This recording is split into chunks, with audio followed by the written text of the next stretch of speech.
नमस्कार छात्रों, बीए प्रथम सेमेस्टर की इस कक्षा में आप सभी का स्वागत है। बच्चों, आज की कक्षा का प्रकरण है अमीर खुसरो। अमीर खुसरो हिंदी साहित्य में आदिकाल के मनोरंजक साहित्य के कवि माने जाते हैं।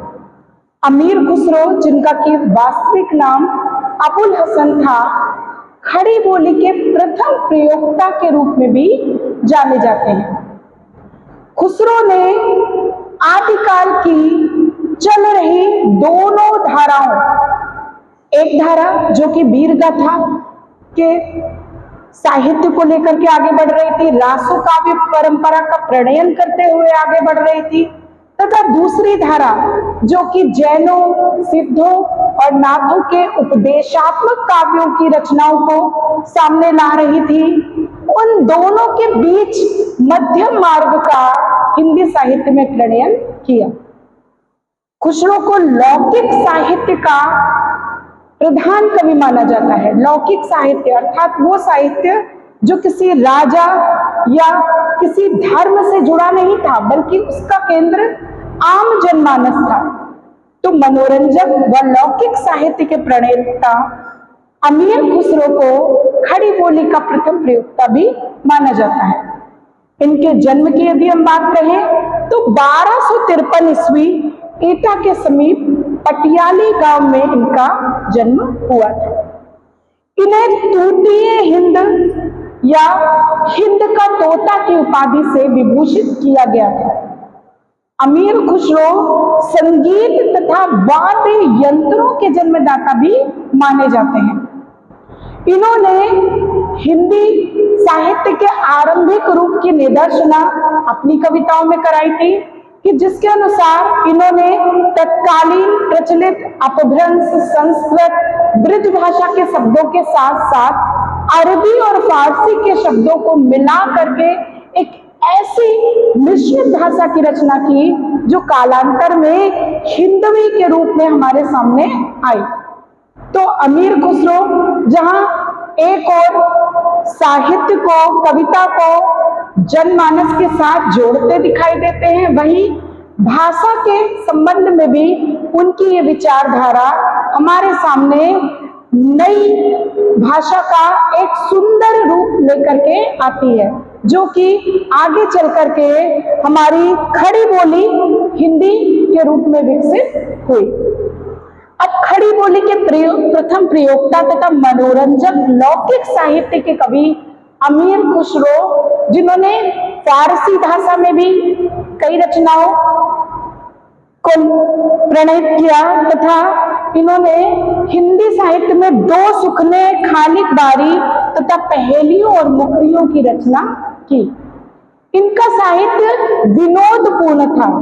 इन्होंने पहेलियों के द्वारा मनोरंजक रूप से साहित्य को जन सामान्य के बीच प्रचलित तथा लोकप्रिय बनाने का महत्वपूर्ण कार्य किया। और सबसे बड़ा इनका योगदान यदि हम देखें तो साहित्य के क्षेत्र में खड़ी बोली के रूप को सामने लाना था, कि आदिकाल में हिंदी के खड़ी बोली के प्रथम प्रयोक्ता के रूप में इनका नाम लिया जाता है। तो वो खड़ी बोली जो कालांतर में आज हम देखते, पढ़ते, सुनते हैं, उसको रूप देने का कार्य भी अमीर खुसरो जी ने किया था। अब मृत्यु की बात करें तो इनकी मृत्यु 1326 ईस्वी में हुई थी तथा इन्होंने बलबन से लेकर अलाउद्दीन खिलजी तक के अलग अलग अमीरों के साथ कार्य किया था।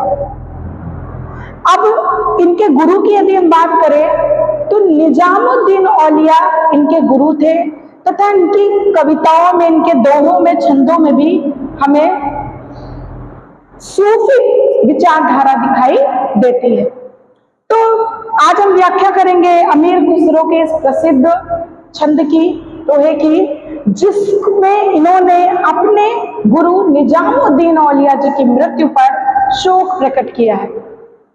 खुसरो कह रहे, गोरी सोवे सेज पर, मुख पर डारे केस, अचल खुसरो घर आपने, रैन भई चहुदेस।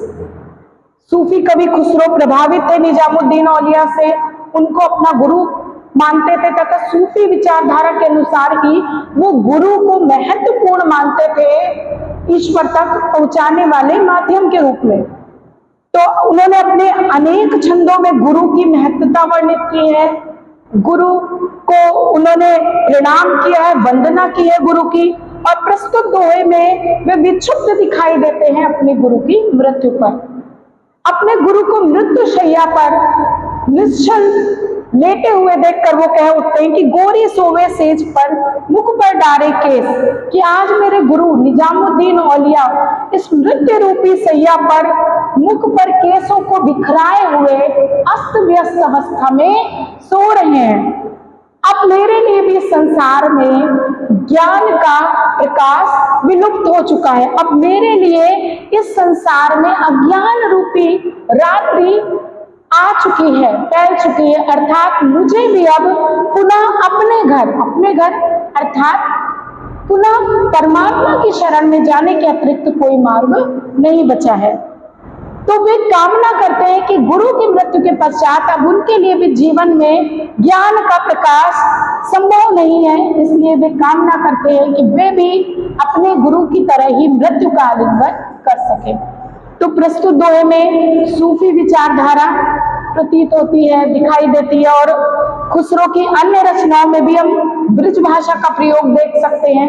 इनकी पहेलियों में भी ब्रज भाषा के शब्दों का प्रयोग हुआ है। जैसे एक पहेली में कहते हैं, एक थाल मोती से भरा सबके सिर पर औंधा खड़ा, चारों ओर थाल वा फिरे मोती फिर भी एक ना गिरे।